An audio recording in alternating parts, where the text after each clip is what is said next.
దొర బానిస కుక్ అయినటువంటి బాల్క సుమన్ నిన్న ఒక సభలో మాట్లాడుతూ కేసీఆర్ అట చావు నోట్ల తలకాయ పెట్టి తెలంగాణ ఇచ్చిందట. ఒరే బానిస కుక్కలారా, ఈ తెలంగాణ నేలంతా ఈ నేల విముక్తి కోసం పోరాటాలు చేసి త్యాగాలు చేసింది. బెల్లి లలితక్క, మారోజు వీరన్న, ఓ సుదర్శన్, ఓ నల్ల వసంత్, అదేవిధంగా గద్దరన్న లాంటాడు 6 బుల్లెట్లను తీసుకుని తన ఒంట్లో బుల్లెట్ తోటే చివరికి మరణం వరకు కూడా వింటానేది. మరి అట్లా ఈ తెలంగాణ త్యాగాలతో తెచ్చుకుంది. ఈ తెలంగాణ ఉద్యమంలో ఉస్మాన్ యూనివర్సిటీ విద్యార్థులు, కాకతీయ యూనివర్సిటీ విద్యార్థులు, యావత్ తెలంగాణ విద్యార్థులు ప్రజల త్యాగాలతో తెచ్చుకున్న తెలంగాణను ఒక్క కేసీఆర్ కు ఆపాదిస్తూ సావు నోట్లో తలకాయ పెట్టి తెచ్చిందని చెప్తా ఉన్నాడు.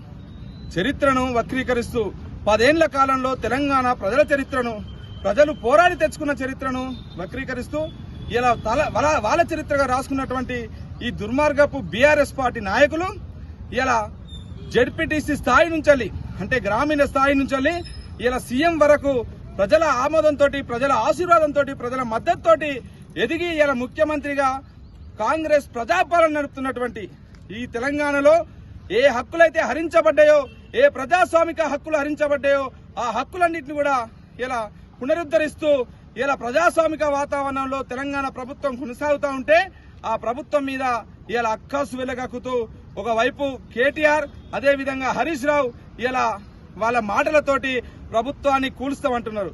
బిడ్డ, ఎవరిని కూలుస్తారా?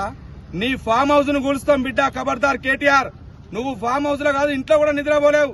కాంగ్రెస్ ప్రజా సైన్యం, ఎన్ఎస్సీఐ యూత్ కాంగ్రెస్, ఒక్కసారి కాంగ్రెస్ ప్రజా సైన్యం కన్నెర్ర చేస్తే కాలి బూడిద అయిపోతావు.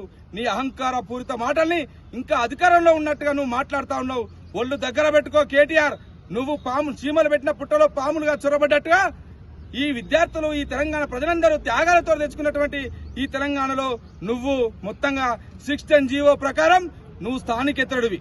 నీ చదువంతా గుంటూరు వికాస్ లో కొనసాగింది.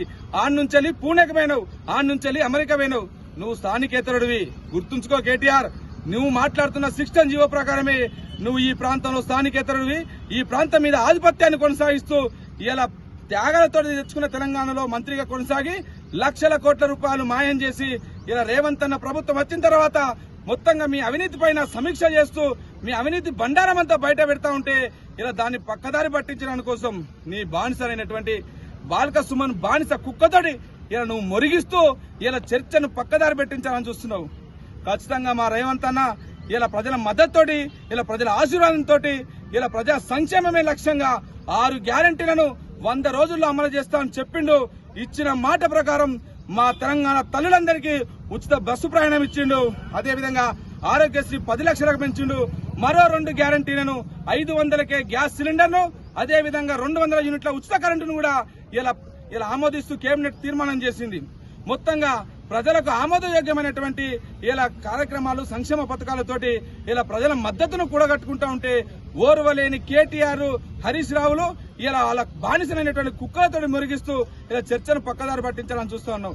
ఎట్టి పరిస్థితుల్లో మా రేవంత్ అన్న చాలా క్లారిటీగా ఉన్నాడు. మీ అవినీతి బండారాన్ని ఒక్క బాలకృష్ణను పడితేనే ఎన్ని వందల కోట్లు బయటకు వచ్చినాయో ఇలా తెలంగాణ సమాజానికి అందరికీ తెలుసు.